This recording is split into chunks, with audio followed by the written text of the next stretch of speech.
on a volcanic pot of rage. He shot a little old man in his trailer who was unarmed. Then why are so many people in town defending him? There were just people coming out of the woodwork saying, let this kid out of jail. The victim, a leader in his community. He was a pillar of it. He owned his own business. He was involved with the scouting. But hiding a dark secret. I just can't believe that I didn't see the signs. Was he the town predator? I looked over at him and I said, it happened to you, didn't it? Are we supposed to just turn our backs while this guy's going around and raping children? They were doing nothing. Aaron did something. A vigilante or a hero? He said that he wanted him to suffer like the people that he had made suffer for many years. He needed to be stopped. Breaking Point. Welcome to 2020 on ID. I'm John Quinones. Everyone has their breaking point, the moment when they can't take it anymore, and they do something they never thought themselves capable of. Aaron Vargas knows that all too well. He had struggled with a dark secret since childhood, until one February night when he erupted into violence. A man lay dead, and a community was forced to weigh one crime against another. As Chris Cuomo first reported in 2010, it would take months to unravel what had caused the tragedy, and even longer to determine if Aaron was truly to blame. At the end of this dark, winding road through the redwoods just outside the small seaside town of Fort Bragg, California, a single shot rang out in February 2009. 911, what are you reporting? A frantic call comes in from a woman who says her husband has been shot. Sergeant Greg Van Patten, a detective with the Mendocino County Sheriff's Office, races to the scene. So I received a phone call from the Mendocino County Sheriff's Office Dispatch Center. 1016, go ahead. And in the call, they relayed to me that a homicide had just occurred in the Fort Bragg area. At this trailer nestled in the woods, sheriffs find 63-year-old Darrell Ray McNeil lying on the floor. Standing nearby is Darrell's wife, Liz. Lead investigator Dustin Lorenzo. She was extremely emotional, crying, upset. The scene surprisingly contained and immediately odd. McNeil is dead from a .44 caliber shot to the stomach. No signs of struggle or burglary, just an antique ball and cap black powder revolver laid neatly in pieces on a countertop. McNeil's wife, Liz, who made the 911 call, tells investigators 32-year-old Aaron Vargas, a man she's known for decades, is the lone gunman. Her and her husband were watching a movie. They had a knock at the door. Darrell answered the door. During the conversation, she heard Aaron telling Darrell that he'll never do this again to anybody. And then a shot rang out. Darrell fell back into the trailer, and then Aaron entered into the trailer. Aaron, she tells them, is a close family friend. They used to be neighbors when Aaron was just a boy. His best friend, Michael, is Darrell's son. But now Aaron Vargas appears cold-blooded. At one point, Aaron actually got up, walked over to Darrell McNeil as he was lying on the ground, not saying anything after he'd been shot, and actually physically kicked his body. He wanted to stay at the trailer and ensure that Darrell McNeil died. He said that he had gut shot Darrell because he wanted him to suffer like the people that he had made suffer for many years. Then, Liz says, Aaron reveals a horrific secret he'd kept for 20 years. He then proceeded to tell Elizabeth that the reason why he had shot Darrell McNeil was because Darrell had molested him many years before. Aaron flees the trailer, and then the young father and part-time construction worker goes to the home of his parents, Bob and Robin Vargas. I got up and answered the door. He just stood there a couple steps in the doorway. So I looked back at him, and he said that he had shot Darrell and that he wanted to tell me he was sorry and tell me goodbye. Simple as that. Mm-hmm. Did he seem in shock? Definitely. He was in shock. And I just sat him down and put my arms around his neck. And that's when he told me Darrell had molested him. Aaron tells his parents the abuse started when he was just 11, during a fishing trip with Darrell and his friend Michael. Any question as to whether or not your son was coming up with a story about why he did it? No, Aaron's a very honest person. He's not going to make up a story about anything. Being abused is kind of a weird story to tell anyway. Could have come up with 100 other excuses. It's not something I don't think he ever wanted to tell anybody. The news is stunning. The revelation of the abuse and the sting of betrayal. Daryl, a man they counted as a friend. Daryl McNeil, who owned an appliance store frequented by everyone in town, was seen as an all-around good guy. Known as friendly and social, he volunteered as a big brother and led the local Boy Scout troop. To the Vargas family, he was a kind and generous neighbor. He seemed like a straight-up guy. Trusted part of the community? Right. You never heard him cuss. You never see him drink. Never saw him angry. Always friendly. I just can't believe that I didn't see the signs. I just can't believe I didn't. You feel that you should have seen this? I do. But the same man now confessing his haunting past is barely recognizable from the son they know. Has your son ever been violent in the past? Do you know him to have a reputation for violence? No. Anyone that knows Aaron will tell you he's a sweetheart. Gunplay is not something that has been in his life as a way of expressing anger. No. So this was an extreme thing for him to do. Very extreme. His parents say Aaron had everything in front of him. A baby girl he adored and a fiancée he was preparing to marry in just 2 weeks.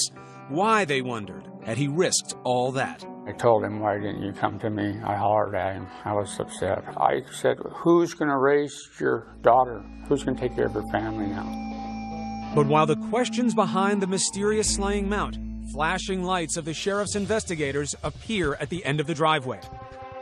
A figure in the darkness started to approach the patrol units, and at that time they recognized that it was Aaron. They went ahead and ordered him to the ground and effected an arrest. At the sheriff's office, Aaron, according to investigators, is not nervous. He was cool, calm. He was normal, just like you'd speak to anybody else at 11 or 12 o'clock at night. Investigators smell alcohol on his breath. Aaron, they find out, is heavily intoxicated. I sat down across the table from him, and I began reading his rights. You have the right to remain silent. Do you understand? I'm going to use that one. He interrupted me about halfway through and stated he didn't want to talk to me and would like to speak with his attorney. Aaron is booked that night and charged with murder. As he sat inside a county jail, his inner circle of friends and family learn of the shooting and the secret relationship between the two men. Aaron's younger sister, Mindy, gets the call late that night. My mom got on the phone and she said that Daryl was dead and that Aaron had just been arrested and that Daryl had abused him. Could you believe it? No. I was a total shock. Aaron is probably the kindest, most selfless, compassionate person I know. But this wasn't just about childhood abuse. You have to ask yourself, why did the violence happen on that day and in the way that it did? When we come back, a phone call from out of the blue changes everything. This town will never be the same. Stay with us.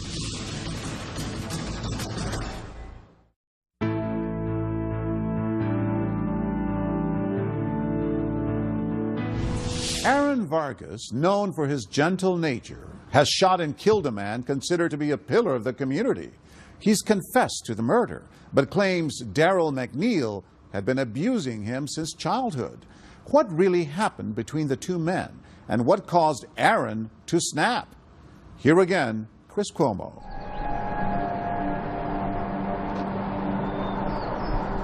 It was the kind of headline that rocks a city no matter how big or small. Murder, molestation, a grown man hunts down his abuser. Rumor and speculation spread through the streets, confusion over Aaron Vargas' story, and condemnation for his actions. But to the district attorney's office, which charged Aaron with first-degree murder carrying a sentence of 50 years to life, this case is cut and dried. The bottom line is the law is very clear that when you do this, there have to be ramifications. But Aaron Vargas says killing Daryl was the last thing he ever wanted to happen. Chris, how you doing? Pretty good. Have a seat. He sat down with 2020 to tell his story. Do you remember what kind of kid you were? Were you a happy kid? I was a happy kid up until around middle school. That's when I went fishing with my friend and his dad. What happens? A lot of different things happened. That you never expected. Right. What sense did you make of the situation? I'm still trying to make sense of the situation. Aaron says still, because as shocking as it sounds, he says this sexual abuse never ended. Up and through his teens and into his 20s, Vargas says Daryl McNeil used drugs and alcohol and the shame that Aaron felt to keep him under his physical and emotional control. And how often would it be? Maybe a couple times a year. And what happened? On a fishing trip, again, and we were drinking. And I was half asleep, probably almost sleeping, and he kept rubbing my leg, you know, trying to get a hand on my junk. And finally I got mad, and I kept telling him, no, stop, don't do it, and he kept trying. And how did you see him? Was he your friend? Who was he? He was like a friend. I mean, sometimes he'd be normal. He'd just go fishing. It'd be fine. Nothing would ever happen. And then he'd just have another side of him come out. And what was that other side? How would he change? He would just be persuasive and needy and persistent, and he would just wait until you're totally plowed. He'd get you real drunk and try to take advantage of you. And when that moment came where he would put himself on you, you would just zone it out. Sometimes I'd just be like, hey, don't, you know, and he'd just be like, oh, just let me do this to you really quick, and then I'll leave you alone.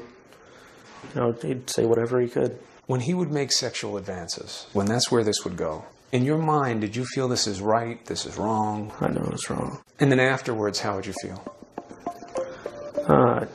Just shameful. Aaron says he used binge drinking even when he wasn't with Daryl as a way to escape the embarrassment. He was arrested on several DUI charges and couldn't hold down a job.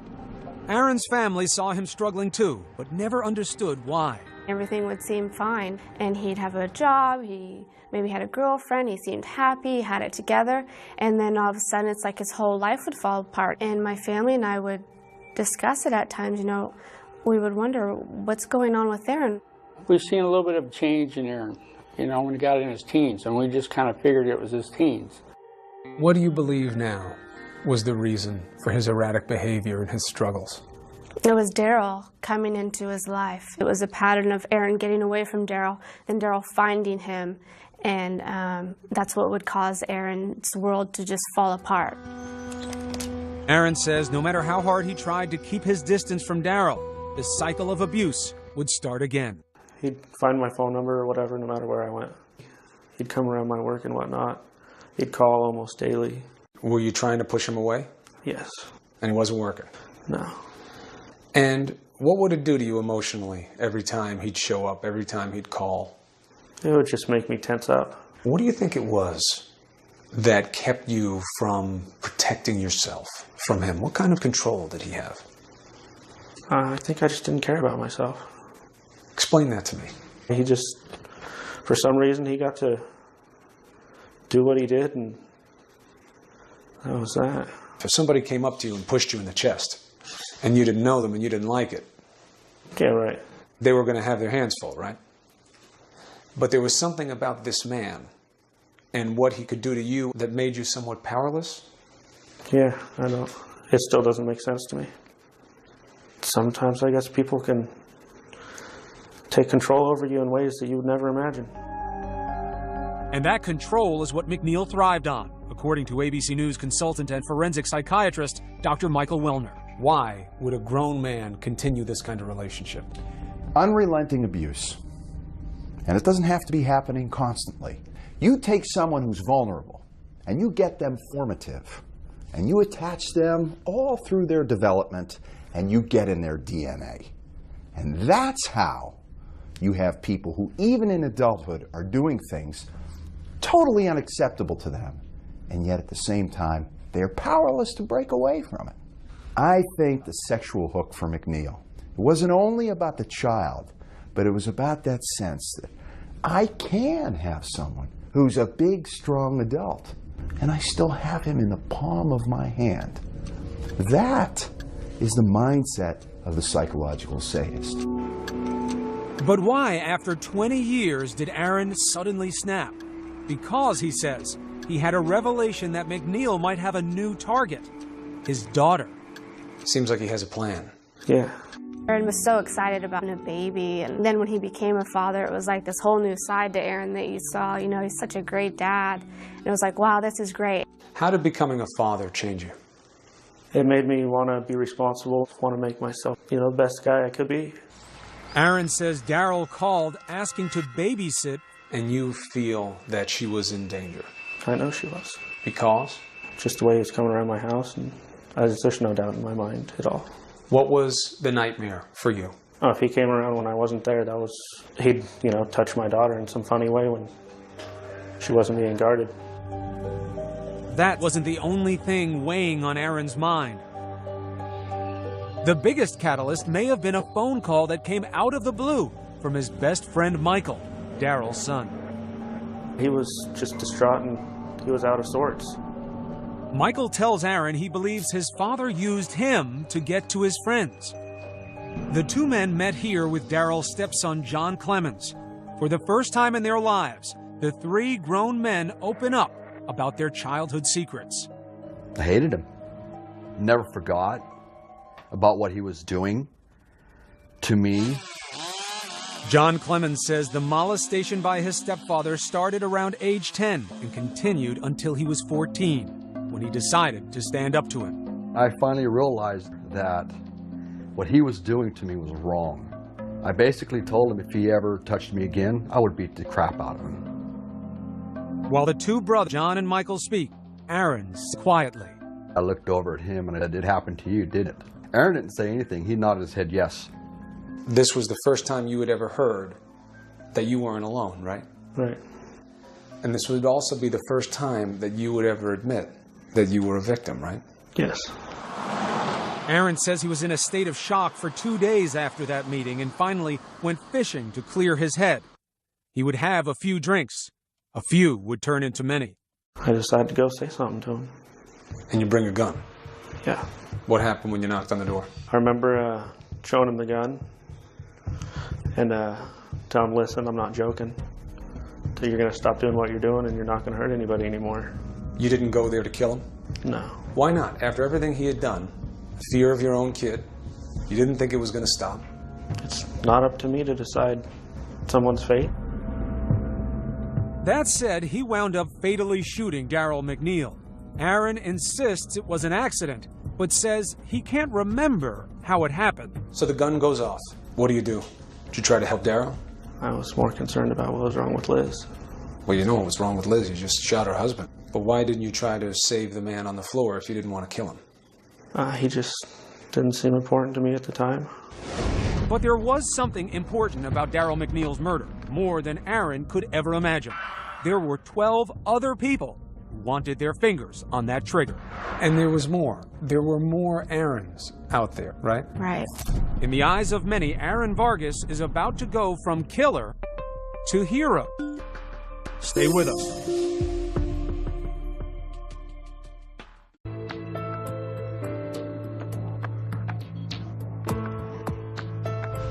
Aaron Vargas has admitted he killed Daryl McNeil, but it soon becomes clear this story doesn't involve just these two men. New allegations are about to surface that'll shock the community. Once again, Chris Cuomo. With Aaron Vargas behind bars charged with murder, investigators and the entire town of Fort Bragg are struggling to grasp his story. That a man named Daryl McNeil had abused him his entire life. Was McNeil really the monster next door? Paul Clark runs the local Century 21 agency where Daryl worked part-time. Hard-working guy. You could ask him to do anything, he'd be there to do it. The neighbors asked, "Well, you knew, didn't you?" And know what? No. I moved here in 1976 and been around, and until the day after, never a word. But Aaron's story was about to get a lot more believable. Within days of the arrest, the phone at the Vargas family home starts ringing. The stories on the other end of the line are from men who knew Daryl, confessing that they too had been abused. Now in their 30s and 40s, each had kept the secret for decades. One of the first calls comes from Todd Rowan. What did you think when you heard about the Aaron Vargas situation? There was some relief there. Nobody's going to get hurt anymore. Why was it important for you to come forward? The guilt. Of what? Of knowing what this man had done to me. Who was this man? Daryl McNeil. And what had he done to you? Molested me. Sexually molested me. He knew what he was doing. I knew exactly what he was doing. And I knew it was wrong. But how can something that feels so good be so wrong? Todd was part of the Boy Scout troop led by Daryl within the Fort Bragg Mormon Church. He says the abuse started at age 15 and went on for 6 years. I didn't develop normally because that preyed upon me. I carried it for a long, long time. And what would he wind up taking from you? My whole life. Mindy Galliani, Aaron Vargas's younger sister, says stories like Todd Rowan's, 12 in all, trickle back to their family. It was hard to believe. Just when we thought things couldn't get any worse, we would find something else out. That something came from inside Daryl's own family. Remember John Clemens, Daryl's stepson, who met with Aaron just 3 days before the shooting? John's mother and Daryl's ex-wife, Ginny Cotilla, learned of her son's abuse in the early 90s. Enraged, she went straight to the Fort Bragg police. They told me that the statute of limitations was up at that time and that I would have to find someone that was younger. So that's when I went around and started asking people that we knew if anything had happened to other children. One of those people was Irene Durrigan, the older sister of Jamie Specie, who'd been taken under Daryl's wing as part of the local Big Brothers program. At first I thought maybe she was a vindictive ex-wife. It wasn't until that Jamie came to my house and I asked him point blank. And he broke down and told me what had happened to him. From age 9 until 17, Jamie claimed he had been molested by Daryl on fishing trips. Jamie was the one that was the youngest. And as he got older, his moods changed. He couldn't deal with life. Irene tried to convince her now 23-year-old brother to go to the police, but he refused. Jamie said, "No, I can't." And I was like, "Why not?" And he said, "Because I don't want to be labeled." But Daryl's ex-wife, Ginny, was determined to collect more evidence. She says she even searched Daryl's home and made a shocking discovery: nude photos of young men and boys. Who takes a picture of a nude male with an erection? You don't do that. You don't do that unless something's wrong, something's going on. Armed with the photos and Jamie Specie's name, she returned to the police. I did what you're supposed to do. You go to the law. So I went to the police department with him. I was told it wasn't enough. And the police officer told me I needed to be careful about what I said because I could be sued for slander. Fort Bragg police have told Aaron's attorney there is no record of Ginny's complaint. But that doesn't sit well with Todd Rowan, who did file a report 8 years before the shooting. July 24th, 2001. You go to the police. What did the authorities do? They took the report and wanted me to go undercover and befriend one of the kids that was working for him at the time and help them do kind of a sting operation, so to speak. What happened? I couldn't do it. Why not? I didn't want to confront him. My stomach would almost induce vomiting when I saw him in later years, or even 6, 7, 8 years ago. Todd says after he refused, his complaint was dropped. Why do you think nothing was ever done with McNeil in this community? Because he was a pillar of it. He owned his own business. He was involved with the scouting. He was involved with Big Brothers and Big Sisters organization. Wasn't that even more reason to come after somebody that sees a predator? When he played the game and he made himself look out to, you make yourself out to look this grandiose, generous, caring person, they're not going to look at you for a second. If the police had done something, Jamie Specie's brother and sister say, Jamie would never have reached his own tragic breaking point. In 2006, when Jamie was 37, he came to his brother Richard panicked, saying Daryl was attempting to contact him. He says, you know, this man keeps bothering me. He keeps threatening me. He says, you've got all my guns in your safe. I need one of my guns. I should have saw it. 4 days later, he shot himself in the head. I didn't listen. But now the entire community was listening, and one after another, alleged victims of Daryl McNeil were stepping forward. The stories do sound very similar when you read through the declarations. Yeah, they do. What does that mean to you? It means that Daryl had this way of preying on these victims, and he had mastered that, and he would do it over and over. You know, it's one thing when someone's a pedophile, and you can see that they target the young, and they target a certain age group and a certain look. But these people were targeted for collection, preying upon the young and holding on to them through their adolescence and into their adulthood. He was very manipulative. He used his home as a place for these kids to come to and get away from mom and dad, you know, take drugs, drink alcohol, party, and do sexual favors. And pretty soon, these kids become unable to do anything. But they had feelings about it, bad feelings, angry feelings, but they kept them under control, and he softened those feelings in very positive ways, and that was part of how he groomed and manipulated these victims even after they became men. First, Daryl's secret web of abuse. Now, missed opportunities by police. This is Mindy Galliani. Mindy takes the outrage public. About the radio program. Any t-shirt orders? From protests and petitions to media appearances and fundraising, the single mother's grassroots campaign to tell her brother's story takes off. Tom Hudson, Aaron's defense attorney, couldn't believe it. The community just stood right up. And next thing you know, the family and their friends are out on the corner with signs, and people are coming over to them. I've never seen it before. Never, just people coming out of the woodwork. They were saying, let this kid out of jail. They don't think he should have to serve a prison time, that he's suffered enough in his life, that he needs to be able to have his own family and be able to heal. And I think the community, after realizing the number of young men that have come forward, they're in support of him. They don't think he should be a victim any longer.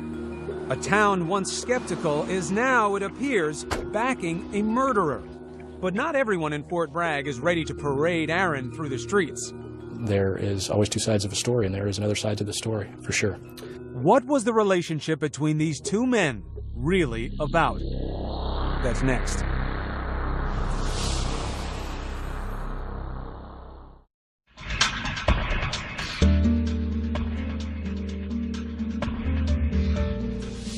Aaron Vargas has confessed to killing Daryl McNeil. Other men have come forward with new allegations that they too were abused by McNeil. And many in the community are taking Aaron's side. But so far, that argument doesn't sway prosecutors from building a case for murder. Once again, Chris Cuomo. A town up in arms calling for the release of a killer in the name of rough justice against an alleged child molester. But do they know the whole story?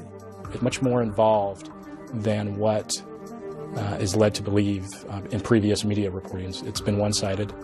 Sergeant Greg Van Patten, who investigated the case, says Aaron's story of abuse doesn't line up with his actions. We received information that potentially Daryl McNeil and Aaron Vargas were engaged in a consensual adult relationship approximately 2 to 4 years before his death, that they both engaged in this relationship. Was this, they wondered, just a lover's quarrel? Did it sour at one point because of the molestation, or did it sour because of other issues within that relationship? I hear that a 20-something-year-old is having some kind of friendship/sexual relationship with another man. What do I think? You think he's You think he's gay. You think it's consensual. right. Because it usually is, right? Yeah. Was this consensual? No. And as you got older, and there was still a sexual component to the relationship, at any point, was that something that you just wanted? No. Never? Never. Do you understand how that could be hard to understand for somebody? Yes, I do. And why? Why is it tough to understand? Because it seems like you'd be able to stand up for yourself and just get away from the person altogether. If you wanted. Right. But nothing, investigators say, made sense in Aaron's story of that night. To them, this was no accidental shooting. He formulated the intent. He brought a loaded gun with him. He drove approximately 3.8 miles from his residence to Darrell McNeil's residence. He knocked on the door, made a statement to McNeil to the effect of, "You will never hurt anybody ever again," and killed Darrell McNeil. This was a planned event. He executed what he planned to do, drove away, went to his parents' house, and waited for law enforcement to show up. He turned himself in, and he was willing to roll the dice to see what happened to him. Assistant District Attorney Beth Norman says statements made by the only witness, McNeil's wife Liz, led to only one conclusion. Aaron was there that night to take Darrell down. And she's real clear that as he lay dying there, she had her cell phone. She wanted to call for help. And he was real clear, no, you don't do that. Did Aaron seem remorseful? Like this was an accident? Oops, I'm sorry? Not at all. Not at all. Did it seem to her that this is what he wanted to have happen? Yes, and she recalls him very clearly saying he was glad he did it. He was glad he gut shot him. He was glad that he was suffering. She recalls him at one point in time kicking Darrell while Darrell was laying there dying. The word vigilante they put on him, somebody who has taken the law into his own hands. Does that fit here? I think it does. I really do. Because I've always felt right is right and wrong is wrong. And he was pushed in a corner. Now, the part of that word that you don't like, Robin, is that you don't think it fits. I don't think he consciously made a decision to take this into his own hands. I think he just mentally broke because he was pushed so hard by Darrell. He would not leave him alone. Aaron's defense attorney says the prosecution was overzealous. There was pretty no excuse to have to charge that as a first-degree murder. It was obvious from the night of February 8th and the morning of February 9th that Aaron was there to see McNeil because McNeil had molested him and molested other people, and he was afraid he would molest his daughter and continue molesting young people in the community. Dr. Michael Wellner agrees. He made no effort to avoid being detected, and that is what you see in someone who actually does snap.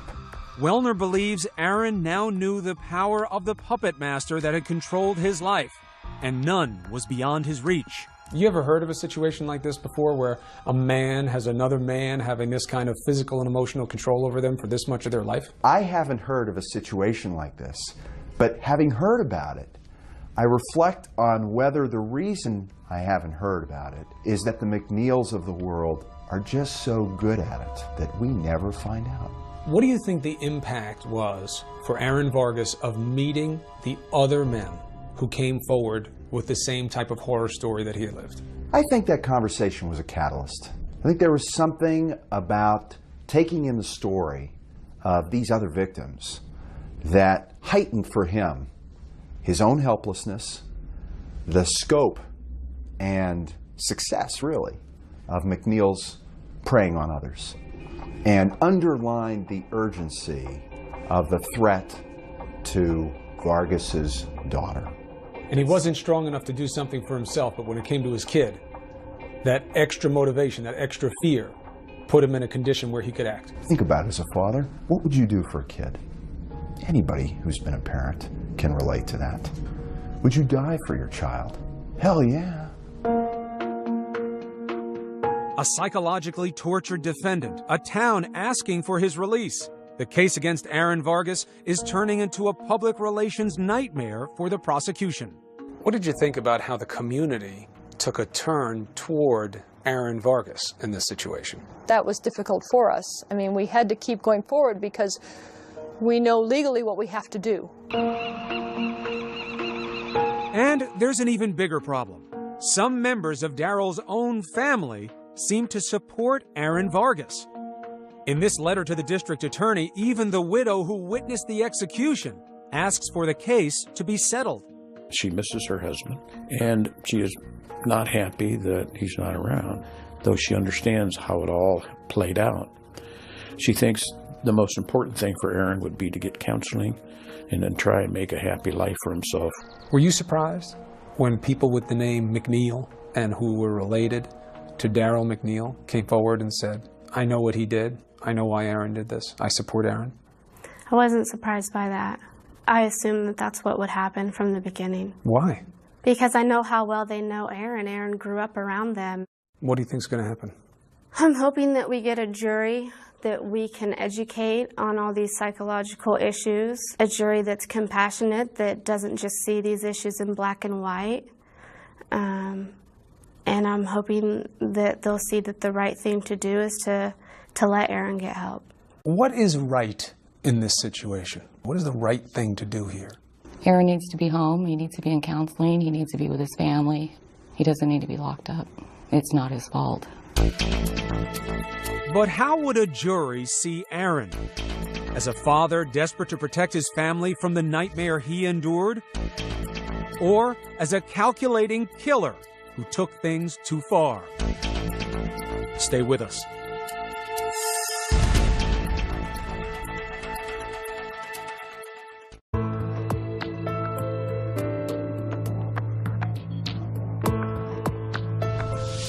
More than a year has passed since Aaron Vargas' arrest for murder. Soon, a jury will have to decide.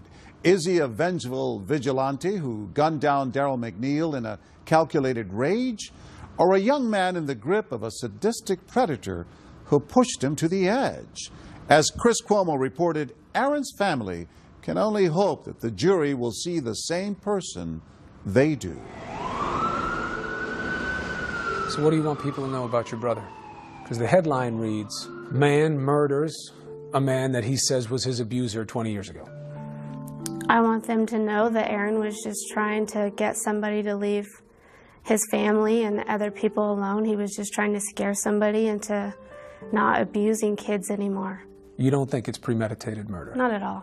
If it was premeditated murder, Aaron would have took him out on a fishing boat out on the ocean. And it would have been an accident. 20 years of abuse went by and he didn't try and seek vengeance on this man. He's not a vengeful person. He didn't go over there with the intent for somebody to die. What is the hardest part for you emotionally in seeing your brother in jail and thinking about what might happen to him? That he doesn't deserve it. If it's the case that Aaron was right about everything and Daryl was threatening, we're not supposed to take the law into our own hands. What else are you supposed to do when the system fails to protect you? What other choice do you have? Are we supposed to just turn our backs while this guy's going around and raping children? The people who were supposed to be protecting Aaron and these other kids, they were doing nothing, and Aaron did something. We don't feel that it is right for Aaron Vargas to have come to the decision that he is the judge, the jury, and the executioner when it comes to Daryl McNeil. With feelings so hot in the small town, prosecutors decide getting 12 impartial jurors is a long shot. They drop the first-degree murder charge and offer Aaron an 11th-hour plea deal, voluntary manslaughter, avoiding a life sentence. We allowed him to plead to the manslaughter because we believe his past affected his mindset on that night. This was a solid middle resolution for us. And I think it's something that the jury, 12 people, all 12 would have been comfortable with. Suddenly, all of the anxiety, all of the frenzied efforts to prepare for trial were over. But the questions a jury might have answered remain. I think everybody's been victimized at one point in their life. And at one point, are we going to say that it's acceptable for you to go out there and take another person's life because of something bad that's happened to you? And there is a criminal justice system. There's a reason why there is a criminal justice system. So I wouldn't call him a hero, but that's just me personally. You see yourself as a hero? No. Are you a vigilante? No. Just somebody that wanted a guy to stop. They couldn't be stopped. You really believe he could not have been stopped any other way? Not unless the police would have arrested him. You didn't give him the chance, though, did you? They had plenty of chances. So do you believe you belong here? No. Why not? Because if the law doesn't work, it doesn't work. Why you? Why do you get to decide just because the system's broken? The system you did not go to, by the way. Right. Why do you get to say, well, the system's broken, so I had to do it? Well, like I said, I didn't go there to shoot the guy. I went there to warn him off. But you wound up shooting him. Yeah. Do you regret it? Yeah. Did you feel like this needed to be done? He needed to stop. That's for sure.